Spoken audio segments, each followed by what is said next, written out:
Are, ABCD में are होता है ना, वो वाला आर, वैसे ही आर है। पहले 10 टाइम्स आर पढ़ो।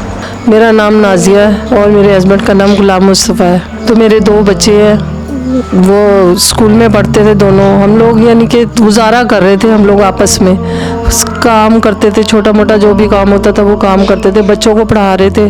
तो जब मेरा बेटा ये 5 क्लास पास होके 6 में गया, इसकी ना तबीयत ख़राब हो रही थी, तो मैं इसको हॉस्पिटल लेके गई। उन्होंने ये कहा कि जिसके गुर्दे फेल हुए हैं, बस यही सिलसिले में ना उसका डायलिसिस होता रहा और यही सिलसिले में 5 साल गुजर गए। रात को 11 बजे मेरे बेटे की बस एक ही झटके में बस वो दुनिया से फ़ानी हो गया।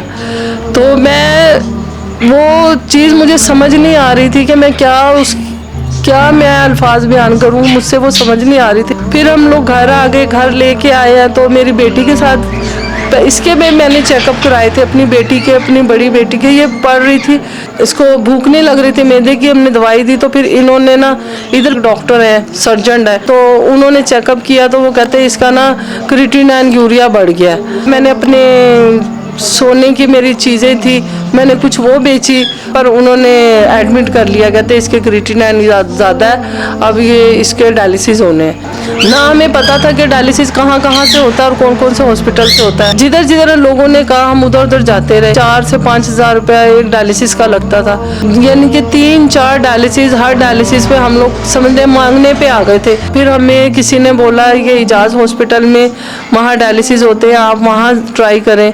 तो मैं यकीन माने इस हॉस्पिटल को हम दिल से दुआ देते हैं, क्योंकि ये हमारा एक वाहिद ही सहारा था।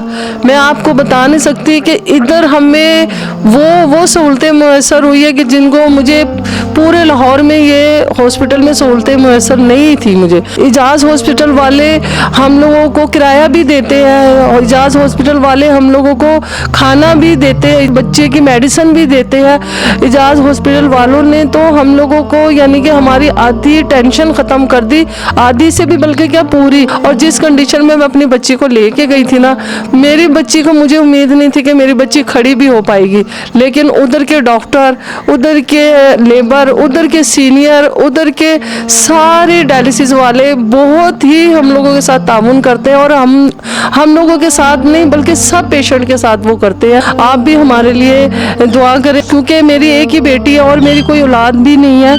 मेरा बेटा भी फौत हो गया, जब ये बेटी का सहारा है। तो मैं यही चाहती हूँ कि अल्लाह ताला इसी तरह इजाज़ हॉस्पिटल गरीबों की हेल्प करता रहे, उनकी खिदमत करता रहे। सब के लिए ये इजाज़ हॉस्पिटल कामयाब है।